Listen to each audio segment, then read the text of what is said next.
Okay, here we go. All right, we're starting in 5, 4, 3, 2.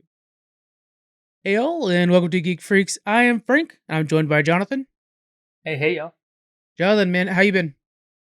Good, good. Can't complain. The Yeah. pandemic's crazy, but we're doing all right over here. How about you? Doing okay. Same. Yeah, I mean, pandemic. You know what? This 2020. I'm so ready for it to be done.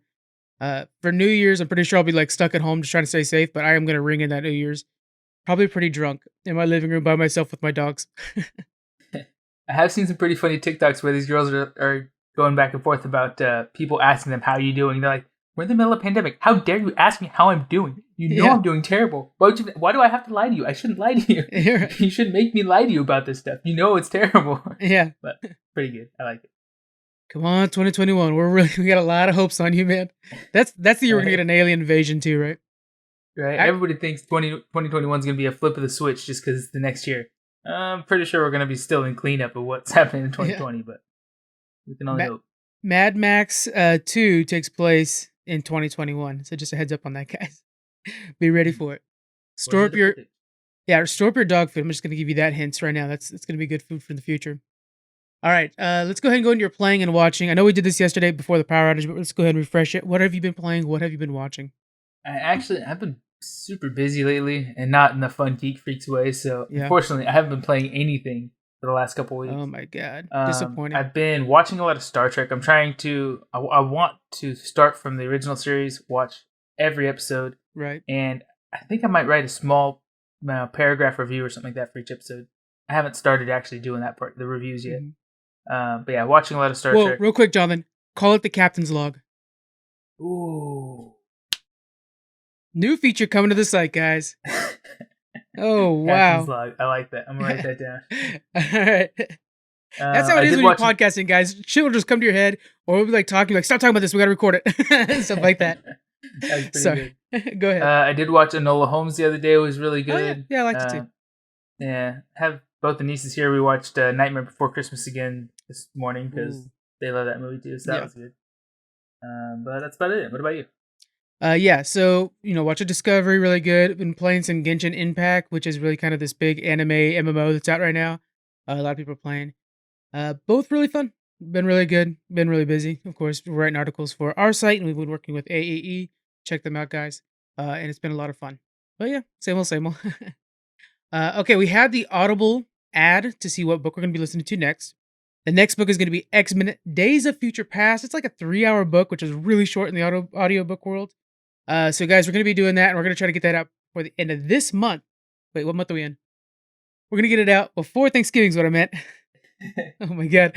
And so we're gonna review that stuff like that. We'll also get the Sandman out eventually too, but I'm not promising any time on that one because me and Squeaks got burnt out on that after it got broke. But yeah, so it's X-Men Days of Future Past. It's an audio drama where you have like the voices and the cool sound effects and Logan and all that cool stuff. So that'd be pretty cool. You guys check that out. I have been listening to an audiobook, Star Trek Voyager: Architects of Infinity. Yeah. Really good book. How far I in are mean, of you? course, I love Voyager. I love everything Voyager, but it is deep. It's 11 and a half hours or something like that. I have like 2 hours left of it, Oh, so nice. That's a good sign. I definitely recommend it. Well, say it one more time for me. It's Star Trek Voyager: Architects of Infinity. Architects of Infinity. Okay. We might have to make that one of our audiobooks of the month to kick off your new Captain's Log series. I'm just throwing that out there. Not a bad idea. I There could you do go. a quick review on it sometime once I'm There we done. go. I'm down for that. All right, you get. I don't know if you've listened to how we do the book club, Jonathan. You haven't been on one of them yet, but it's pretty cool. We pull questions out of a Tupperware. The Tupperware topics we brought it back. We pull questions out of that of like different book club questions. It's pretty fun. I like the name, the Tupperware of topics. That's what it was back when we were in top 5. It was the Yeah. Tupperware of topics. Okay, so let's get into the news, guys. Alex Hutchinson. We talked about this on Twitter. If you guys are following us on the socials, creative director of Typhoon Studios. Now he's part of Montreal Google Stadia department. He made a tweet suggesting that Twitch and YouTube users should be paying the developers and publishers for the right to stream their game. Off the top of your head, Jonathan, what are your thoughts on that? So after digging into this a little bit, I could see his side of it. I Right. understand that it seems greedy right off the get go, but you have to understand that these people, by streaming this game, they're bringing a ton of free publicity and attention to that game in a positive light. So Yeah. I think it's ridiculous, asinine for this guy to say, oh, because you're streaming my game, you have to pay me for the rights to play that game publicly. First off, no, that's not how the internet works. But secondly, be happy that these people are playing your game Hmm. and drawing fans to come watch them play your game publicly and bring you free publicity. So Yeah. I think the internet agreed that that was just a complete bad idea and misjudgment on his part. Yeah. Right away, Stadia came out, or Google came out and said the recent tweets by Alex Hutchinson, creative director of Montreal studio of Stadia Games and Entertainment, do not reflect those of Stadia, YouTube, or Google. YouTube's gaming head Ryan Watt came out and said, "We believe the publishers and creators have a wonderful symbiotic relationship that has allowed a thriving ecosystem to be created, one that mutually benefits everyone. YouTube is focused on creating value for the creators, publishers, and users. All ships rise when we work together." One thing that Daniel said, and I'll see what you think about that too, is Daniel says when he's about to buy a new game, he actually watches the streamers first to get his first impression. Do you think that's how kind of becoming a norm?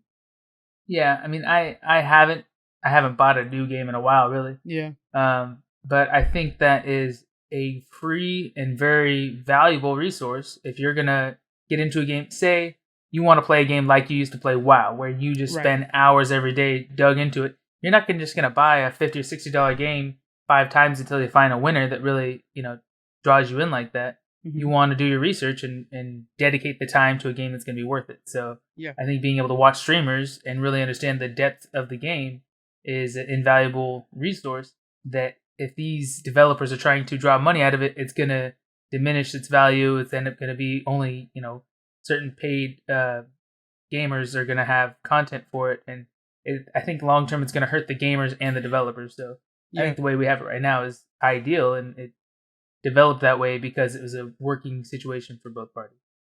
Yeah. And then another thing too is like, say Ubisoft is coming out with a game, they're gonna show me footage that makes the game look as good as possible.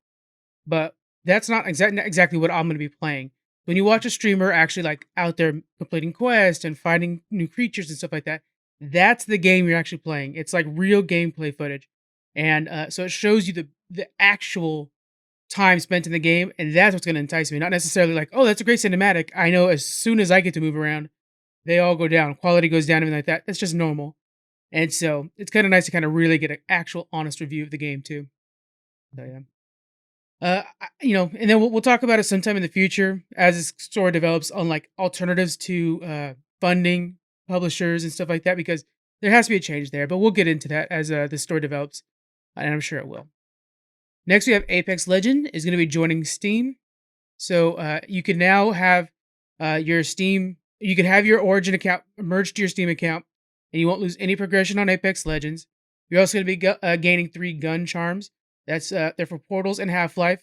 And then yeah, so I haven't really played Apex in a long time. I know Daniel's kind of fading off of it because of Warzone, and you haven't given it a shot yet. But I did play it briefly, only like a handful of rounds, but yeah, those kind of games just aren't my cup of tea. So it's a good game. I know a lot of mhm. people really love it, but it's just not the kind of game I'm into. I think it's kind of just slipping in general. There's a lot of battle royale competition out there. It's really hard for it to stay afloat and all that. You're playing. I always say it wrong. I'm going to say Hyperscape this time. Yep, Hyperscape. Actually got it right this time, guys. You're playing Yeah, you kept Hyperscape. saying hyperspace for a while, I think. Dude, I think they should change it because Hyperspace is a way better name. Yeah, But but I it's think it's not owned really by a Star Wars. space-based game. Well, see, more changes are needed, I guess. But yeah, so it's just in a tough competition area. I hopefully Steam will help out because they have the pretty deep friends list where you can see, oh, I'm playing, Fall Guys. They're playing that. You can see where everybody's at. Hopefully that helps them out, but we'll see. On to more PC gaming platforms. Uplay and Ubisoft Club. They're both closing down. They'll be done on October 27th. That's just in a couple days. Actually, I think it's the day this comes out. So the two old platforms are being folded into Ubisoft Connect. Newer games will have all their progress moved over to the new platform, and older games, their stuff's gonna be gone. But if you still are playing one of those older games, all of those rewards are unlocked right now on Uplay, so you can enjoy the stuff from Assassin's Creed Unity, Syndicate, Origin, stuff like that. Gives you a chance. Wildlands. If you haven't played Wildlands yet, guys, go freaking play it. It's so freaking good. Um, but yeah, everything's kind of closing down. Jonathan, you see that library of older games. What is your favorite out of that list? I played Ghost Recon Wildlands. Yeah. for a few Not hours, enough. but I know I've heard a lot of good about Assassin's Creed and Far Cry, but nothing specifically jumps out at me. I'd probably play Assassin's Creed of all of them. It really does sound like the most up my alley. Yeah. I think what we need to do, hear me out on this, we put up a poll on what game John should be playing next. Uh-oh. I could do Yeah. that. I could do that. And then we'll But in the put poll, I have to name like my top three, favorite games of the past 5 years or something like that. yeah. Well, and then we'll But go with like what do we think is the best? Because I don't want to like as much as I would love for you to play Red Dead Redemption 2. I don't know if you're willing to play a $60 game or 60 hour game. So yeah, yeah. I'd probably get like 2 hours in and have to quit. Oh, it's so fantastic though, John. It's so matter of fact, guys. It sounds like that's gonna be our next level up. So it's gonna be on Red Dead Redemption 2. I'm really excited for that. But nevertheless, yeah. So we'll have to put up a poll, guys. We're gonna put up a poll. Check up Twitter. We're gonna see what games John's gonna play next, and he'll review it for us too. Even if it's an old game, I'm cool with that. That'll be fun. Battle Royale is coming to Pac-Man. It's called Pac-Man Mega Tunnel Battle because they like long names. It's going to be 64 players competing through interconnected mazes. So the way it works is like it's going to have 16 different arenas with 4 players each. Over time, the arenas drop out, forcing players to compete with each other. Do you think this is going to make a good version of the game? I don't know. So when I first heard about this, I thought it was a 3D, over the shoulder kind of game. Right. But then when we talked about it before, you were saying it's Pac-Man. It's the regular 2D old school arcade Pac-Man, just expanded on bigger. So to me, I can't think of a way. I mean, Pac-Man itself, it does get your adrenaline pumping because you got to hurry up and there's that pressure of the maze and you're gonna get trapped in. But I don't know how it would work as a multiplayer with so many players. I don't know. I'd like to see it, but I don't think it's gonna make as big of a splash as it sounds. Pac-Man, the name, is huge and has a great reputation, and it's gonna draw a lot of eyes. But will the game itself actually be as fun as it sounds? I don't know. I'm not so hopeful. Because what I'm thinking is they're gonna have a hard time. I'm gonna call them mushroom or marshmallows. Those little like white balls that they're going for. It seems Yeah. like you're gonna run out of those, right? I mean, I just can't imagine with 4 people even in one. You get one corner, you have to go over. It's already gonna be gone. And I wonder how the ghost is gonna work out. To me, I don't think this is gonna be as easy as say like Tetris or the Mario 35 that are both doing really good. This seems like it's gonna be even harder to adapt in those games. I'm not sure. I can't envision this. Is my big thing. Yeah, and I expect there's probably going to be a lot of changes to the original game in this that we don't know of yet. So, like those marshmallows, respawning after a certain amount of time, or having an endless Oh, I like that. path That's a of them. simple fix. Yeah. Yeah, so That there's way you probably can going to be a kinda lot of run little a corner. changes to make it more fluid, but Yeah. we'll see. I mean, it's just a matter Hmm. of do they make enough changes to make it really as fun in a big game like this, and as competitive. Yeah. I'll have to give it a shot. So it's coming to Google Stadia on the 17th for $20, but you guys can start your beta testing October 27th over on Google Stadia. I'll give this a try and I'll drop us a review because I really want to see how they're going to make this happen. I don't know. Yeah, I'm kind of like I think I like the idea of like the marshmallows coming back. That might actually save it. We'll have to see. All right, now we have this is why we needed Daniel because he was going crazy over this thing, but it's going to be the Halloween event for Warzone and Modern Warfare.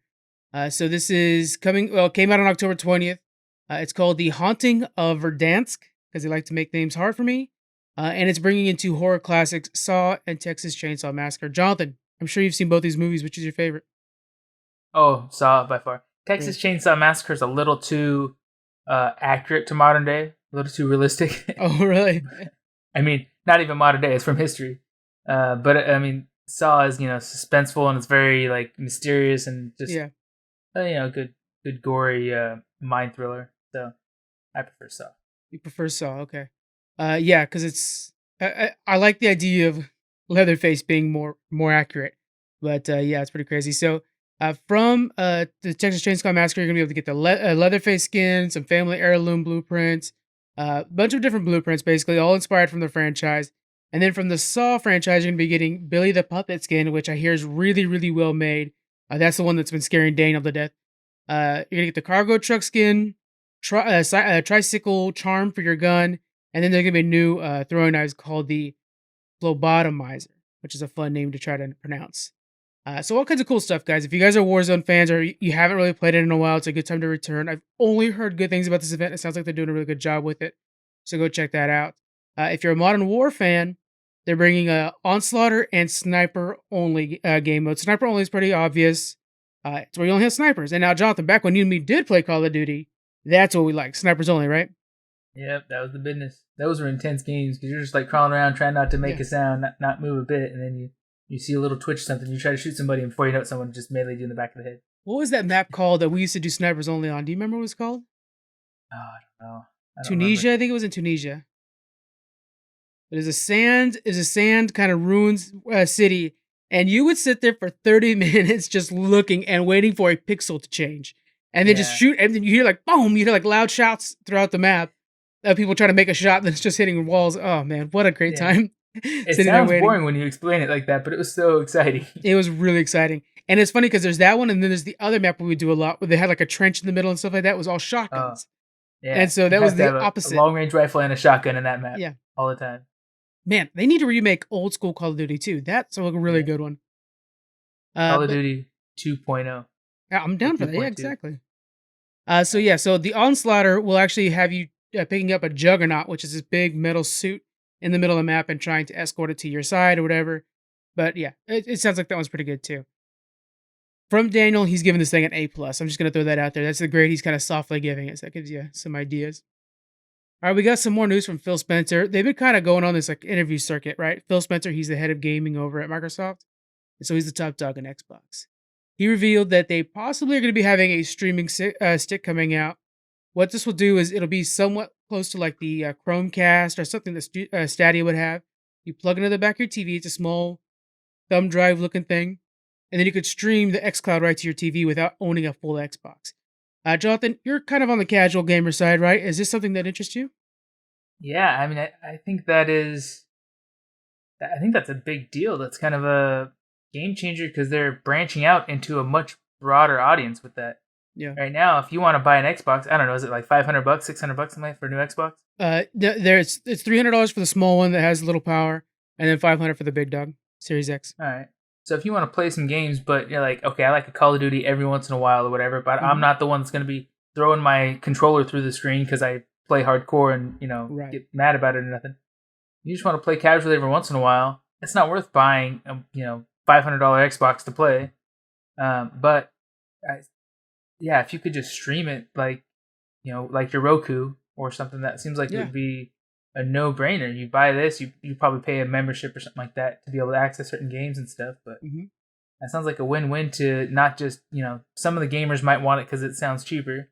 Maybe it's slower. I don't know the difference, but then you have all the family man kind of just Yeah. modern families that don't Right. So the spend kids a will lot of have it in time their room, gaming. kind of thing. Yeah. Yeah. So I don't know. I think that'd be great. The only thing is, I'm wondering what's the big difference. Obviously, they won't have a disc tray, Right. but will you be able to play all the same games at the same rate, with the same access, and Probably stuff like not. that? Probably not like as high def, right? I would assume. Yeah. Well, I don't know. It's gonna be all streamed, but I would assume not as high def. Well, They gotta because when sell you're units. playing your games nowadays with your Xbox and stuff like that, you're not playing off the disc anymore. It's just downloaded and streamed. Hmm. But you have a big graphics card or processor inside that system that's controlling it. So Yeah, it's tough to with this, say. you're streaming it right off the Yeah. internet. We have to. So here's the thing: is the streaming the games? It's definitely to me feels like the future. And I mean, Xbox and Google are just throwing cash and cash. Even now, Amazon throwing cash at this. I think it will work, but we haven't seen it work great yet. Stadia to me feels so stagnant. Mhm. We're getting very little of it. You have to have optimal speeds all the time. So I don't really have a lot of faith that this will replace Xboxes, but it might be a really good addition to Xbox, is my opinion. I think our next step should be a Microsoft TV. Yeah. Have the graphics capacity of your new Xbox built into your TV. If you want to make it upgradable, even better. But where you don't have to have any of these devices, it connects Wi-Fi to your internet and unlimited, Xbox access and stuff like that. Would be cool. So Sony makes really good TVs. Can you see a future where Sony would add their PlayStation to the TVs? Yeah, I think if they make a streaming service like this where you just plug in a stick, then they would just make that a default attachment built into every Sony TV. There's no reason not to. I like that idea. That seems like a pretty good idea. So we have a quote here from Phil Spencer. I think we're going to see lower priced hardware as part of our ecosystem when you think about streaming sticks another things that somebody might want to just plug in and go into their TV and go play via xCloud. You could imagine us even having something that we would just include in a Game Pass subscription that gave you the ability to stream xCloud games to your television and buying the controller. So this is kind of like their Xbox All Access, right? The idea of like, hey, if you get, Game Pass for a year, we'll give you the stick for free, and you buy a controller and stuff like that. Which by now it sounds like it's a really good deal to buy a controller, anyways, for your PC. But this, I'm just loving this model, this business model in general. Xbox is moving away from the console in general, and they're just creating this brand that, yeah, I play my Xbox game kind of anywhere I want to, however I want to. I actually just ordered the mounts for my controller that lets me play on my phone. Because why not, right? They come in iPhone, and Yeah.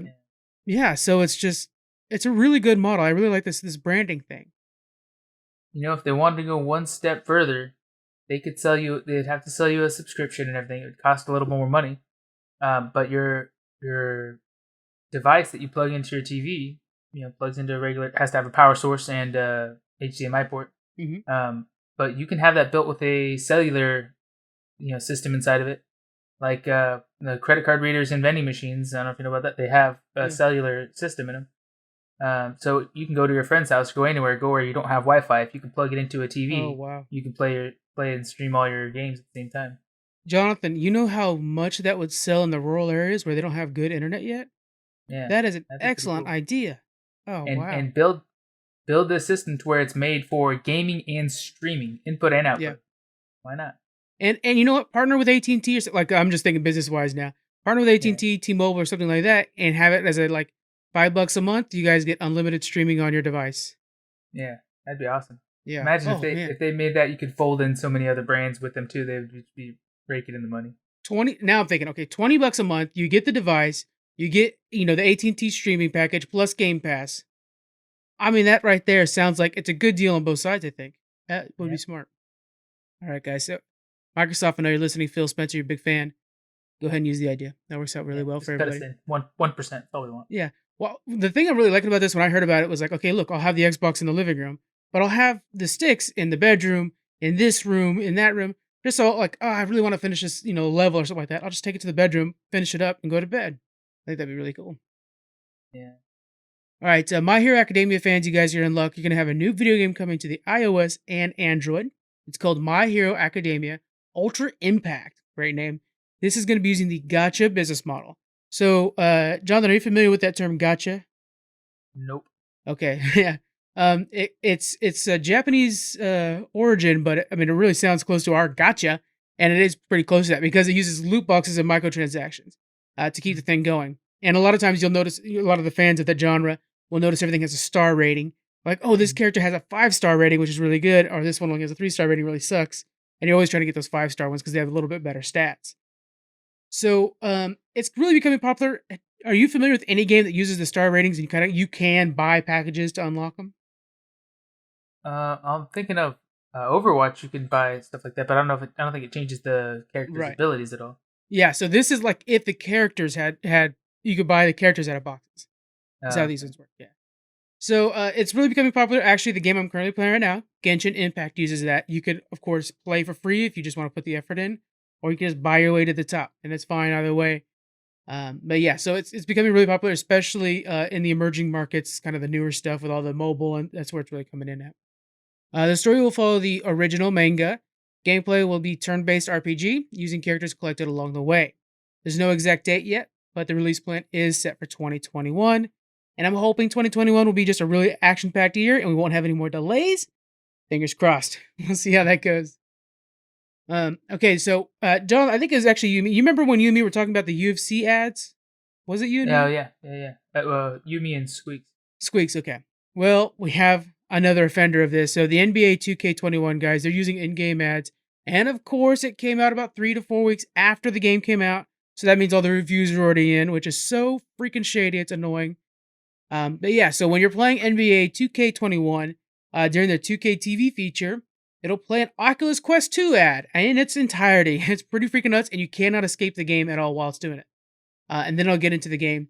Pretty shady, I know we already discussed this, but do you have any thoughts on companies continuing to use this business model? Like, so when we talked about it before, I understand how they would do it, maybe with the wrestling or with other sports events, to make it feel more genuine, make it feel more Right. immersive, like you're at an actual sports event because they're flooded with these kind of ads. But you paid cash money for this game. If this was a free game you were streaming online or in a beta testing, okay, yeah, Right. they have to fund it based on ads. But I didn't pay for this game for my game to be stopped and interrupted to watch an ad for something I may not even be interested in. Right. Yeah. So maybe if it was ads for the game you're playing, for add-ons or something like that, or for other versions, I don't know. To me, it seems really cheap. It seems like a sucker punch that you should have had to pay for. So I think it's wrong. If you're gonna have ads, have it like you're saying from the beginning, Yeah. so that could be part of the review process, so people know what they're getting when they pay for the game. Yeah, I totally agree with you, man. The fact that it's coming out past reviews is my big thing too. Where if I'm gonna go buy a game, one of the resources I go to decide if the game is decent or not, so I go to trusted reviewers. Those trusted reviewers try to review the game as fast as possible, right? You try to get those clicks. So when they're reviewing a game that doesn't have any ads, their review might be higher. And if I'm gonna buy the game, I'm expecting to play what they're played, and instead I'm getting something laden with ads that's slowing down gameplay and whatnot. So it's so deceiving. And guys, the only way these people are gonna learn is if you stop buying their stuff. So my suggestion to you is, say you're really interested in a video game, and there's somebody who's already made this offense once. Right now we have EA and their franchise and their sports franchises. This is 2K and one of its sports franchises. So if you guys can hold out, I would give it a month and let them see the ding in those sales. That's the only way this is going to change, because they could just turn off Twitter. They don't care what Twitter says. You need to actually hit them in the pockets, and I think And that's the only way to do it. and put it in their inbox. If you bought Yeah, an EA game and you don't like all the ads, message them, say I want a refund for this game. I yeah, know if you bought it from Best Buy, they're not going to want to refund a game you opened and played. But message them, say, hey, I played this game. I didn't hear anything about all these ads, and this is demeaning or ruining the quality of the game. I demand a refund. At least if they get enough messages from people about that, hopefully they'll understand that that's why people are unhappy with it. totally, totally good idea. That's how UFC changed as well, is because they got enough responses to them.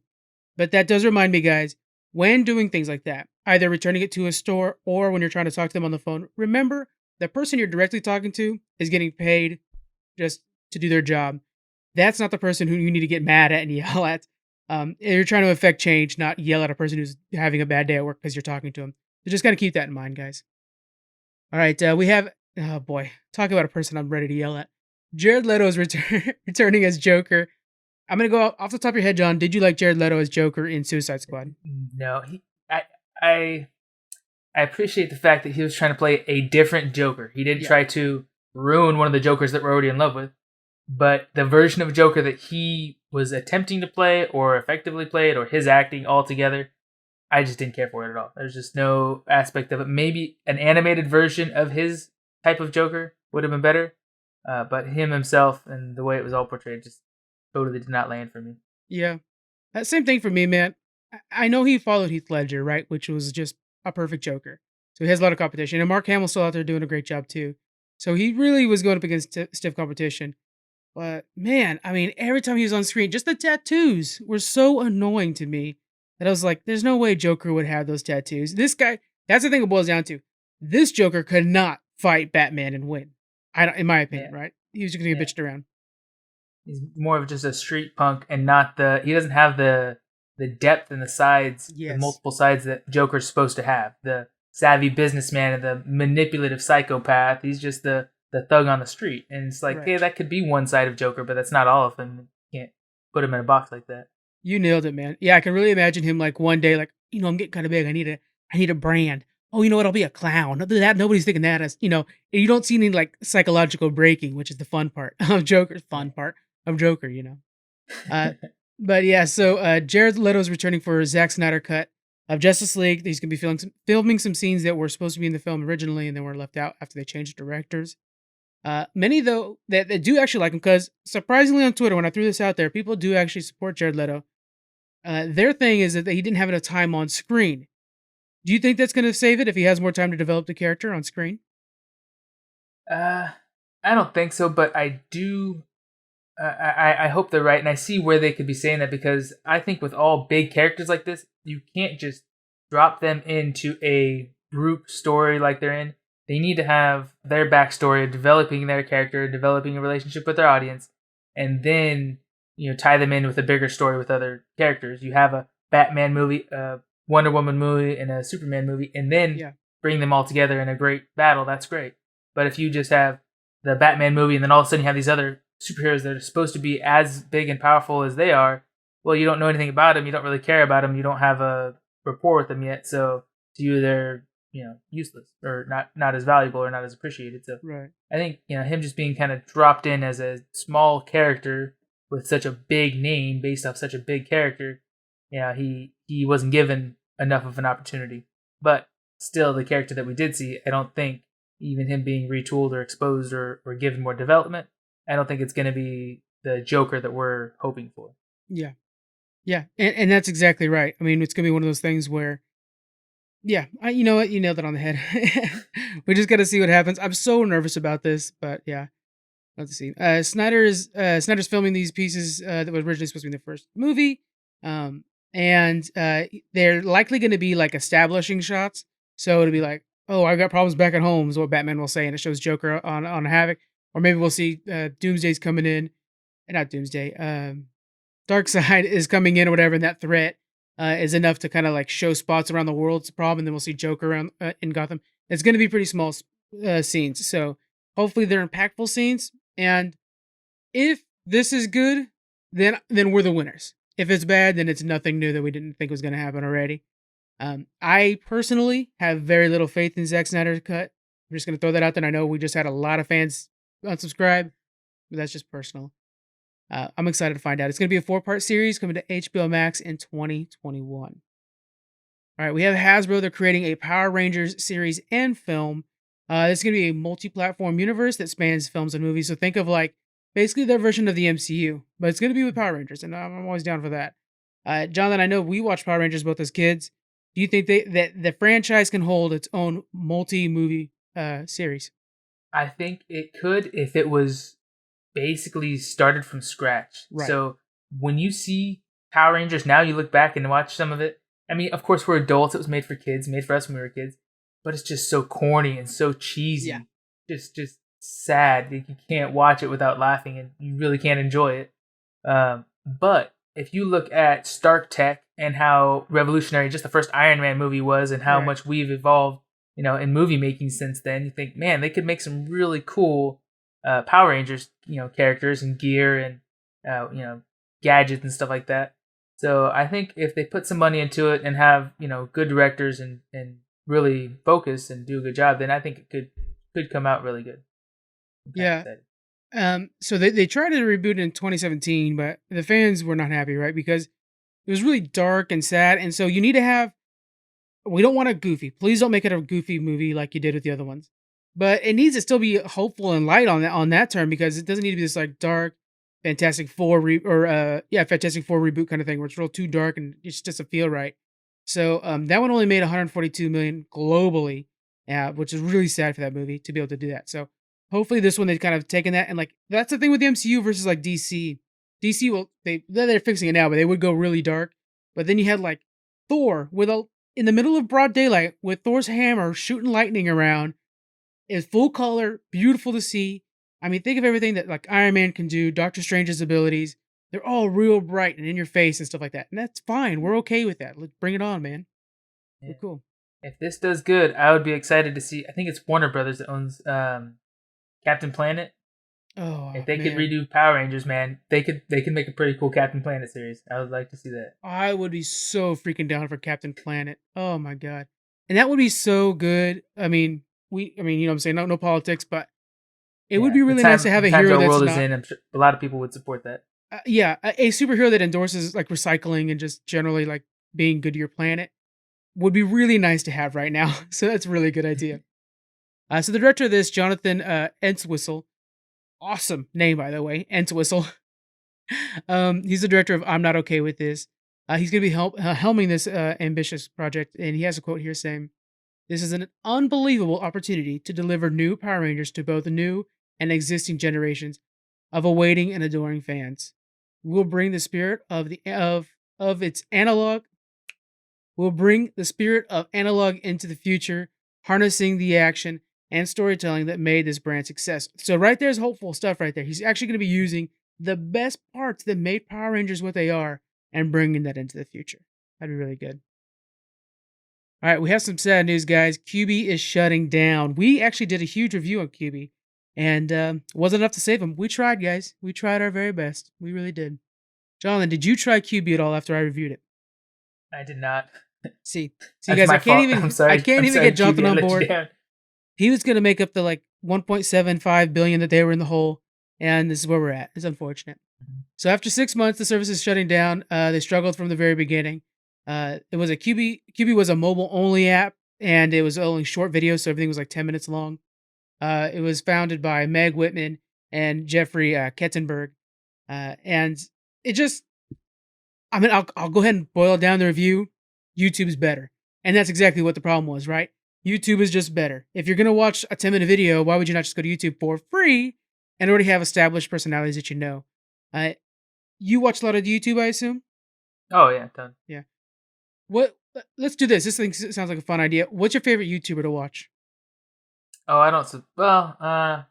Mostly news, honestly. The Daily Show and Oh, good different one. news sources, but Trevor Noah. Yeah. I don't subscribe to like to streamers or other YouTubers or anything like that. I just look up specific content that I want to see that time.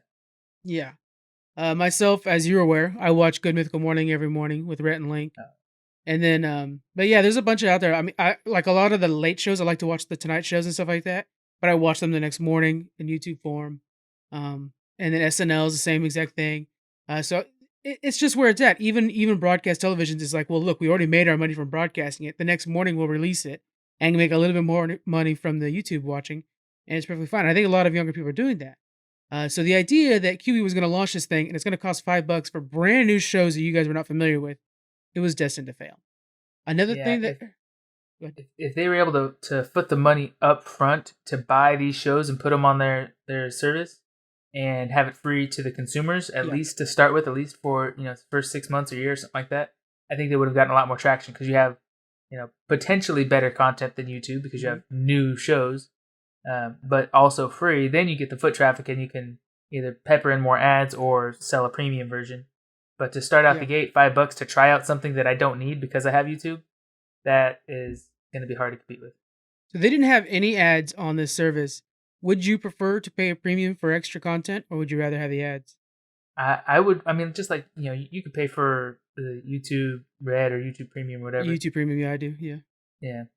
So I would say make QB or any streaming service like this completely free, but have it peppered with ads like you expect for any free service. And then if you like it, if you're on there every day watching some of your favorite shows and you want to watch them ad free, then yeah, charge $5, or maybe it'd have to be more at that point. Charge $8 or $10 a month for it to be completely ad free. But then if you pay the extra, maybe you can pre-download certain shows that you like, or add whatever features that you can. But yeah, I think right out the gate, charging more for it than its competition, when its competition's well established, and you're not really bringing much better to the table, it doesn't have a lot of chance to succeed. Yeah, you're right. One thing that kind of put them in the hole too is they had a really great shows on there. There's one particular called Flip that I really like. The problem is they actually didn't own any of their any of the premium content they had, so they were leasing them, saying that they can't be used anywhere else for 2 years. Which means that you guys don't even actually you don't actually own anything. You're just leasing everything. Which, I mean, that just sounds like something that coming out of high school, like a kid would do. Like, oh, I'm gonna open a bunch of credit cards and have fun. No, don't do that. That's kind of what this feels like. I'm gonna build my entire business on stuff I don't actually own. No, don't do that. So all these shows that you guys are watching, there is a chance that in like a year and a half they'll pop up on other places. Maybe that'll be a new life for a lot of these really good actors and stuff like that they got there. Because they spent some buku bucks making this happen. There were some really big actors involved, and now they're out of shows because the entire service went down. Another thing that was being stated in the internet too is it actually came out at a bad time. People were quarantined, stuck at home, and this was supposed to be one of those things where I'm going to watch it while I'm on my way to work or whatever, on the bus or something like that. And everybody's stuck at home, so they had time to binge hours at a time, and that's just not the right place for that. So, do you think that had a pretty bad effect on it? Yeah, I mean that makes sense to me too. Lunch break is a perfect time to watch a little, couple 10 or 20 minute episodes or something. Um, but well, yeah, with COVID, everybody's at home. They're on Netflix because they can watch an entire series of something, or HBO Max or something like that. Yeah. But I'm also wondering, Google owns YouTube, right? I Hmm. wonder what other competitor would have the power, maybe the interest in buying this brand now and kind of retooling it and trying to launch it out there as a competition for YouTube. It's good that you brought that up. Actually, I forgot to put it in the notes, but Disney and I think it was like Warner Brothers were initial investors because they thought that this could have a future. And then during the last month or whatever, QB was like, "Hey, if anybody's got any business models that can save our ass, let us know." And Disney brought up some business models stuff like that, basically folding it into Disney Plus. And in the end, or Hulu, actually, probably Hulu would be a better hope for it. But in the end, one of the proposals brought by one of the big companies was like, "Just shut this thing down," and they went with that one. It was just shut this thing down, put it out of its misery. So that's unfortunate, but that's how it is. We're gonna end the news with some really good news, guys. If you live in the UK, the Royal Mail revealed that they're going to be releasing some new Star Trek stamps for the 50th anniversary. This is going to feature all the captains and some extra notable characters. So we have Spock, Troy, Reed, and Tyler. And then we have a little mini sheet that's going to have 6 of them on there. It's going to feature Scotty, Shinzon, Tolian Soren, sorry, Crawl, Carol, Marcus, and Chancellor Gorkon. Uh, man, so any of our UK listeners, which I've seen the numbers, we have a pretty good chunk in the UK. Any of you guys want to send these stamps? Holy cow! I'll retweet the hell out of you, whatever you want. I want these stamps so bad, man. Especially the All right, Janeway one, of course. But it's all we the will frame captains. them and put them up in the studio. Yes, we actually do have a podcast wall over there full of stuff from podcasts. Oh, yeah, it's on the spot. From podcasters. So we will put it up there. We'll send pictures and anything like that. We really would appreciate it. Yes, please, please, please. That would be amazing. You gonna get your hands on these, John? Oh, I think I have to. I'm sure they'll be online. I don't know how you would buy them from the I don't UK, but know. I'm sure they'll be on Amazon anytime. Yeah, how do you If say I like I'd find a like good some way to buy stamps? Can you them, send them to US?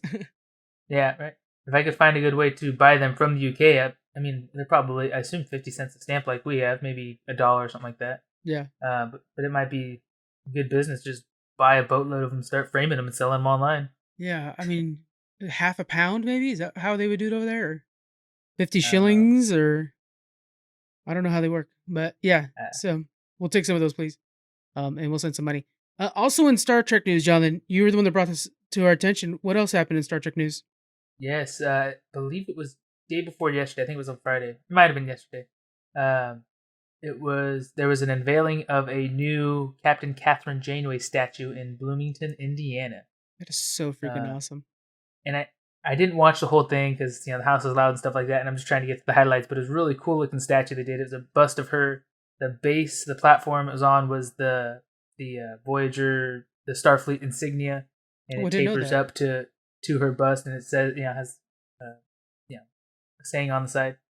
But it looks really cool. So I think it was mostly made out of brass, I believe. I was Hmm. listening to everybody was giving speeches, the people that were involved in developing it and stuff like that, which is pretty cool. So if you want to check it out, I think Kate Mulgrew, Captain Janeway, on her Twitter, she posted a link to the video or streamed it.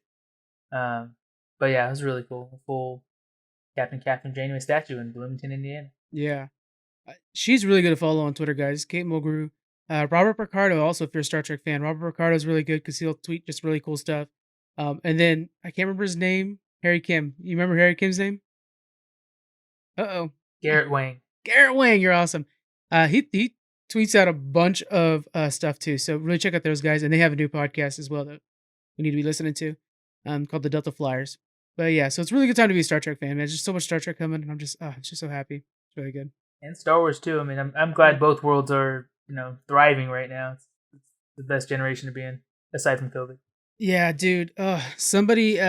Somebody like one of the big reviewers got early access to the what's it called? The High Republic, which is a whole new thing they're doing with comic books, movies, uh, books, everything like that, right?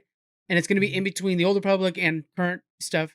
And so somebody got a book or somebody got a box and they opened it up and it was just like all these books and stuff like that that are not going to be released for another 5 months. And it was just like, oh my god, please just send me one. I'm going to be reading every book in that franchise because I'm Mhm. excited for Star Wars, but I'm tired of everybody named Skywalker and they're not doing enough with the Old Republic. So Give me this High Republic. I am freaking in. I'm gonna buy everything, man. Yeah, we need to reach out to them. If they got a box set or something like that, they can send us. We can do a live streamed Yes, uh, opening and review everything and really get some eyes on it. totally down with that, man. So if you are, if you're in the UK, send us Star Trek stamps. But if you're in Hollywood, or if you're over at the Skywalker Ranch, put some stuff in a box, send it our way. I'll drop you the address, and we'll review them, of course. That'd be really good. All right, that's gonna be it for the news, guys. It's actually a shorter news thing. We're gonna be throwing in an extra 2 episodes this week. We have a crossover that's gonna be Halloween themed, and then we're gonna have a special top 5 coming later this week, guys. So it's gonna be extra content coming your way. So we went light on the news, but we can't wait to get into that. It'll be a lot of fun. But thank you guys for joining us, and we'll see you guys later on. Bye. Bye.